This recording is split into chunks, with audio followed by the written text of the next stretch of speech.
Guys, pasensya na kayo. From Kitchen Watch Channel.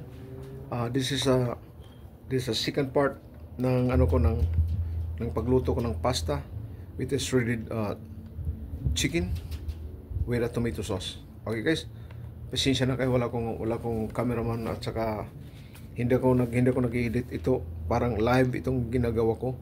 Inano ko lang yung post at saka record. Yun ang ano ko.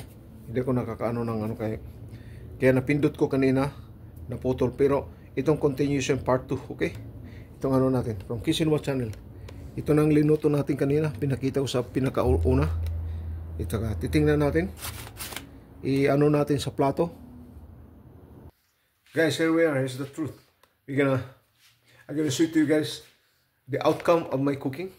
And pasensya na kayo na medyo naputol yung ano ko. This is the part 2 of the part 1.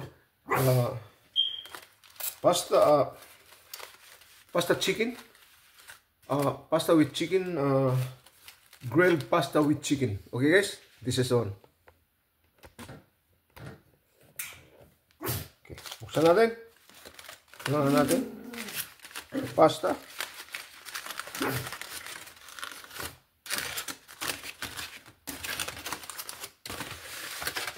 This is the one guys, okay?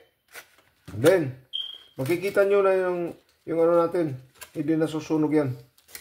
Okay, ito na. This is our pasta, grilled pasta guys. Kung may restaurant kayo, may mga ano, this is really unique. It's really, really delicious. You're gonna do like this. Halo, nakikita nyo ito.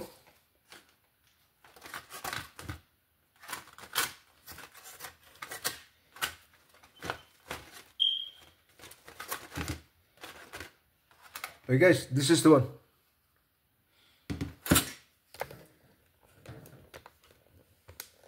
Maraming salamat sa pagsusubaybay nyo sa akin, yung pagluluto, mga invention kong pagluto. From Kitchen Watch Channel. Itong ano natin, oh. Grilled pasta in a banana leaf.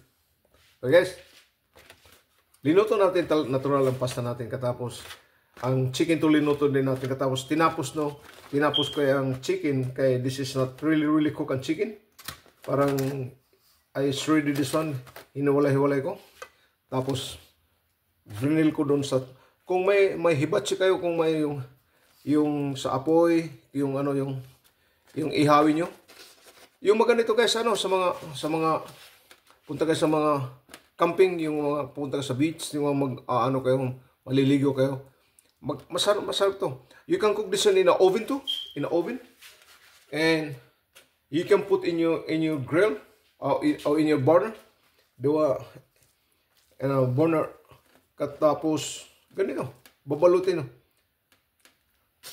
At saka yung apoy hindi lang malakas masyado para hindi masunog yung ano, ang ilalim. Okay? Pero talagang hindi mo masusunog yan kaya ano. Okay guys, maraming salamat. Hanggang dito lang ako from Kitchen Watch Channel. Papasalamat ako yung pagpapasubaybay nyo sa akin. Yung mga subscriber ko, maraming salamat dyan. Hanggang dito lang muna ako. Hanggang sa susunod na dish ko yung lulutuin ko, i-share ko sa inyo. This is my new invention, okay? Baka nagulat kayo, hindi kayo nakakita ng ganito. Papasalamat ako kung akong pinakauna naggawang ganito. Okay guys?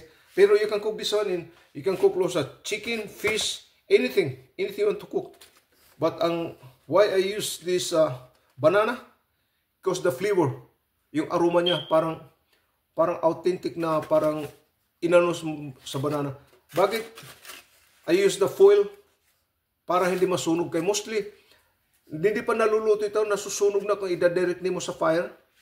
Mabuti kung oven lang. Pero kung doon kayo magbe-beach kayo, magkakamping, maganda yan naman sa, maski ilagay mo kagad direct to the fire, yung ano nyo, yung charcoal, hindi masusunog. Okay guys? Maraming salamat. Hanggang dito mo lang ako from Kitchen Watch Channel.